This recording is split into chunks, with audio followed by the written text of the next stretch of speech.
आणि सरपंच संतोष देशमुख हत्या प्रकरणात मारेकरांना भर चौकात फाशीची शिक्षा द्या, मात्र मोर्चाच्या आडून केलं जाणारं राजकारण थांबवा, धनंजय मुंडेंना जाणीवपूर्वक टार्गेट करणं आणि त्यांची बदनामी करणं हे देखील थांबायला हवं अशी मागणी बीडमधील राष्ट्रवादी अजित पवार गटाचे नेते आणि धनंजय मुंडे यांच्या समर्थकांनी केली आहे। सोबतच सुरेश धस मोर्चामध्ये सहभागी होऊन सरकार आणि प्रशासनाच्या तपास यंत्रणांवरती अविश्वास दाखवतात का असा सवालही उपस्थित केला।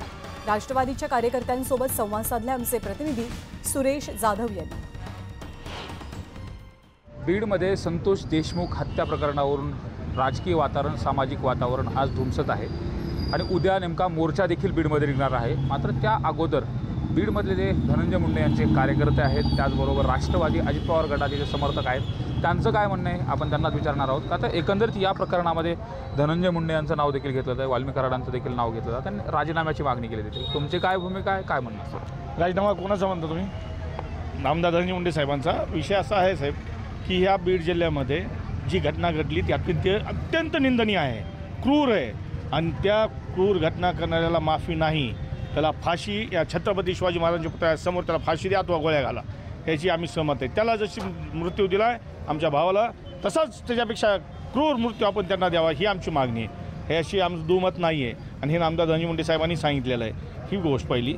दुसरी गोष्ट की हा जी घटना आहे ही घडली, ही घडल्यानंतर सगळ्यांनी तिथं जाणं उचित आहे, जाणं गरजेचं आहे। त्यानंतर काही आरोपी पकडलेत, काही आरोपी फरार आहेत, त्याची चौकशी चालू आहे।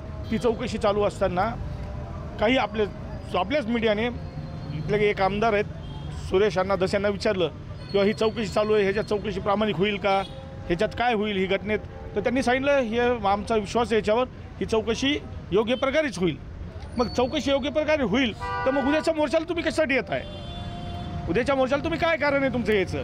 म्हणजे दोन्ही बाजूनी खेळायचं, म्हणजे हे राजकारण करणं आहे आणि राजकारण करणं म्हणजे हे मुंडे घराण्याला विरोध करणं आहे, धनंजय मुंडे साहेबाला विरोध करणं आहे। आणि आजपर्यंतचा सुरेश धसांचा इतिहास आहे, त्यांनी कायम धनंजय मुंडे साहेबांना विरोधच केलेला आहे आणि कायम धनंजय मुंडे साहेबांनी त्यांना मदतच केलेली।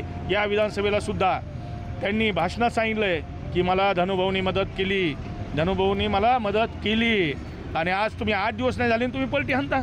हे विश्वास आजचा नाही आहे, पहिल्यापासून आहे। अण्णा कॉमेडी मॅन आहेत या बीड जिल्ह्याची। एकंदरीत मोर्चाच्या आडून जे केलं जाणारं राजकारण आहे ते थांबवलं जावं, संतोष देशमुख यांच्या कुटुंबाला न्याय मिळावा, जे आरोपी आहेत त्यांना फाशीची शिक्षा द्यावी, मात्र त्या मोर्चाच्या आडून केलं जाणारं जे काही राजकारण आहे ते थांबलं जावं। त्याचबरोबर धनंजय मुंडे यांना टार्गेट करणं आणि त्यांना ज्या पद्धतीने बदनाम करणं आहे ते देखील थांबवलं जावं अशी मागणी देखील या राष्ट्रवादीच्या समर्थकांकडून केली जाते। कॅमेरामन प्रकाश जाधव सोबत सुरेश जाधव, न्यूज 18 लोकमत, बीड।